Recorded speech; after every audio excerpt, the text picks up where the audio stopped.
السلام عليكم. لا نتوضا الاول عدلنا مشي هاي المقعده اللي قعدنا عليها. مندوب الارقى لها يتوضا عود قاعد على بليده راقبه يعود صاد على جهه القبله. اذا عاد القداح اللي عنده مفتوح ما هو كيف المقرش يديروا عند يد العربيه. اذا عاد مقفول يديروا عند يد العسريه به اللي لها الصبح يد العربيه ويقول بسم الله. لا يغسل يده 3 مرات. هذه واحده منهم يعدلها مرتين اخرات. والله ما اللي يغسلهم بهذه الطريقه. يغسل هاي العربيه هي الاولى 3 مرات، وهم اللي يغسل العسريه 3 مرات. وافضل هذه التاليه غير الاولى هم اللي جايزه. يتلب لها المضمضه اللي هو يدير المويه في فمه ويحركها ويتفلها. ويعدلها 3 مرات. ويعدل الاستنشاق اللي هو جذب الماء بريح الانفي، ويتلب الاستنثار اللي هو طرح الماء بريح الانفي يصيها. إذا انت يطرحه يعملوا له اصبع ضرك 3 مرات من. ويغسل وجهه. الغسل معناه رفود المشار العضو، ويشترط فيه ان الماء يسيل على العضو، ما بالضروره يسيل عنه، غير يسيل عليه.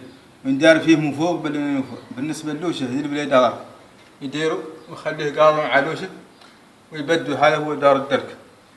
إذا عاد قدحه مفتوح ودخل يديه الثنتين وقرفوا داروا عليه، والله دخل يد واحدة. الطريقة اللي يوصلوا بها ما مهم كان يدين ولا يد واحدة، المهم يوصل الماء للجبهة. خالق خطأ شائع يتعدوا الناس في زمن اشتراعي. لا هنا نعتوا لكم. يدير واحد الماء في يده بالصيفة ويطرس يمشي بيده ما فيها المشار وجهه ويحكها عليه. هذا راه هو مسحه، ولا أنا ما قال إنه داروا يمسحوا داروا يغسلوا. الغسل رفود المشار العضو. يعدل 3 مرات. بالنسبة لحد بلحيته ذوك القطرات اللي يجعل اللحية يحركهم بيده لين يبدوا على اللحية ويستوف كافيه ذاك. وبالنسبة للغسل لا بد من تخيل اللحية، ولين تعود اللحية اللازق بعد من الطائرات على الوجه لا بد يخلوا ملي به اللي لا عبرة بها. عقب غسل الوجه 3 مرات لا يغسل الزند. الزند اللي زاد هو الماء من البداية اللي هو من الليد مغسولة مع الزند. غسلات هذوك اللي قبيل سنة ما يغنى عن الغسل اللي ظهر. ويخلوا أصبعها من فوق بالصيفة. خلي الأصابع على اليدين من علو والرجل من أسفلها وخللوا. هذا 3 مرات. ويعدلها اليد العسرية نفس الشيء. يمسح لراس المسح رقاش يدير اللي ما فيده وينتبتل كامل ولا يبقى قاعد ينفضها. المهم إن هي مبلولة ما هو رافد فيها الماء. ذاك هو يده على راسه مع عند هذا العظم ذا يوخذ أصبعه من وراء وذنه ودين يلحق النهاية ويردها راجع مع نفس الطريق.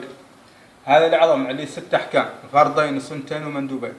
الفرضين الغسل الأولى في الوجه حاضر فيها واجبة، والفرض الثاني المسح الأولى للرأس واجبة ما اللي حاضر فيها.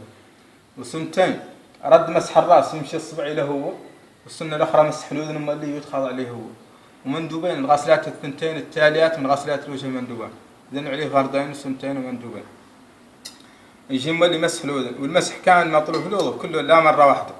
المسح اللي واجبة مرة واحدة الماشي، والمسح اللي السنة راجع مرة واحدة. مسح الأذن اللي مرة واحدة وذا كيف توضأ.